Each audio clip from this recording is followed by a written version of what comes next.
ഉദ്ധിതനായ മിശിഹായിൽ ഏറെ സ്നേഹം നിറഞ്ഞവരെ, കഴിഞ്ഞയാഴ്ച നമ്മുടെ ചങ്ങനാശ്ശേരി അതിരൂപതയുടെ പ്രശസ്ത തീർത്ഥാടന കേന്ദ്രമായ കരിവള്ളിക്കാട് കുരിശുമല തീർത്ഥാടനത്തിൻ്റെ ഭാഗമായി മല കയറി തിരിച്ച് ഇറങ്ങി വരുമ്പോൾ ഒരു പ്രായമായ അച്ചായൻ വടിയും കുത്തിപ്പിടിച്ച് ഭക്തിപൂർവ്വം മല കയറി വരികയാണ്. ആളല്പം ക്ഷീണിതനാണ്. ഞങ്ങൾ തമ്മിൽ കണ്ടുമുട്ടിയപ്പോൾ അദ്ദേഹം എന്നോട് ചോദിച്ചു, അച്ഛാ, കുറച്ച് വെള്ളം കുടിക്കാൻ തരുമോ? എൻ്റെ പക്കലുണ്ടായിരുന്ന കുപ്പിവെള്ളം അദ്ദേഹത്തിന് ദാഹമകറ്റാനായി ഞാൻ നൽകി. ഇന്നത്തെ സുവിശേഷത്തിൽ മലയിറങ്ങി ക്ഷീണിച്ചു വരുന്ന ഈശോയോട് കുഷ്ഠരോഗി ചൊടിപ്പിക്കുന്ന ഒരു ചോദ്യം ചോദിക്കുകയാണ്. നിനക്ക് മനസ്സുണ്ടെങ്കിൽ എന്നെ ശുദ്ധനാക്കാൻ കഴിയും. ഈശോ ക്ഷീണിതനാണെങ്കിലും ശാന്തനായിട്ട് അവൻ്റെ നേരെ കൈനീട്ടി പറയുകയാണ്, എനിക്ക് മനസ്സുണ്ട്.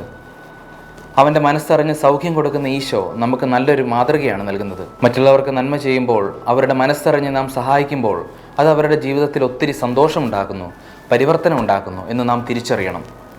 നമുക്കും അവരുടെ മനസ്സറിഞ്ഞ് സ്നേഹത്തോടെ നമ്മളാൽ കഴിയും വിധം പ്രവർത്തിക്കാം. Do ordinary things with an extraordinary love. ബുദ്ധിൻ്റെ സമാധാനവും സന്തോഷവും ആശംസിക്കുന്നു.